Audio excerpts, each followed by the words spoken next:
আমাদের যে সমস্ত শহীদরা আমাদের দেশের জন্য, দেশ মাতৃকাকে সমুন্নত করার জন্য, স্বাধীনতার জন্য আত্মত্যাগ দিয়েছেন, আমরা তাদেরকে দুনিয়া এবং আখেরাত উভয় দিককে প্রাধান্য দিয়ে তাদেরকে আমরা স্মরণ করতে চেষ্টা করি।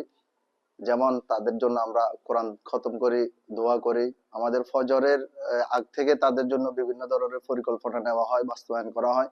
শুধু বিজয় দিবস না, যত ধরনের জাতীয় দিবস রয়েছে, আমাদের আন্তর্জাতিক বিভিন্ন দিবস রয়েছে, এই দিবসগুলো আমরা অত্যন্ত জাঁকজমকপূর্ণ ভাবে, দৃষ্টিনন্দন ভাবে, ব্যতিক্রম ভাবে, অর্থবহ ভাবে আমরা পালন করার চেষ্টা করি।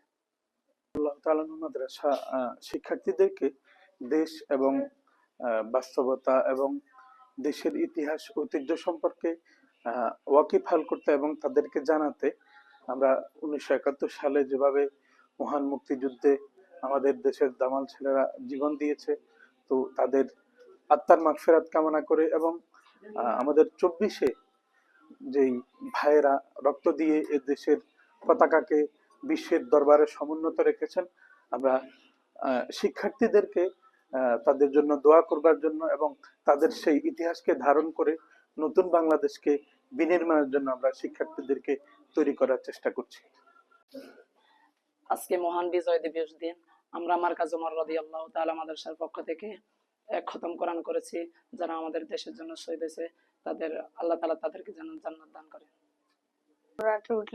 উঠে ফুটলাম, তারপরে আমরা নামাজের সময় নামাজ পড়লাম। যারা এই দেশের জন্য জীবন দিয়েছে তাদের জন্য মাগফিরাত কামনা হয়, তাদের জান্নাত দান করা হয়, তাদের জন্য দোয়া করলাম। এখন আমরা তাদের জন্য কোরআন শরীফ খতম করেছি। প্রতি বছর বিজয় দিবস হয়, আমরা সবার থেকে অন্যদের থেকে আলাদা করি আর শহীদের জন্য দোয়া করি। আলহামদুলিল্লাহ, আসলে বিজয় দিবস উপলক্ষে সবাই বিজয় দিবস পালন করে, যার যার নিয়মে সবগুলো ঠিক আছে। তবে এখানে মাদ্রাসা দেখলাম যে একটা ব্যতিক্রম। আমার ছেলে প্রায় আজকে 5 বছর চলতেছে আমার এখানে দেখতেছি, প্রতিটা বছর তারা বিজয় দিবস পালন করে, ঠিক আছে, সবার থেকে আলাদা। এখানে কোরআন তেলাওয়াত, তারপরে শহীদদের যারা শহীদ হয়েছে তাদের জন্য আত্মার মাগফিরাত কামনা করে জান্নাতবাসী হওয়ার জন্য যেভাবে দোয়া করে, আসলে মনোমুগ্ধ করে একবারে। তো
خلقتم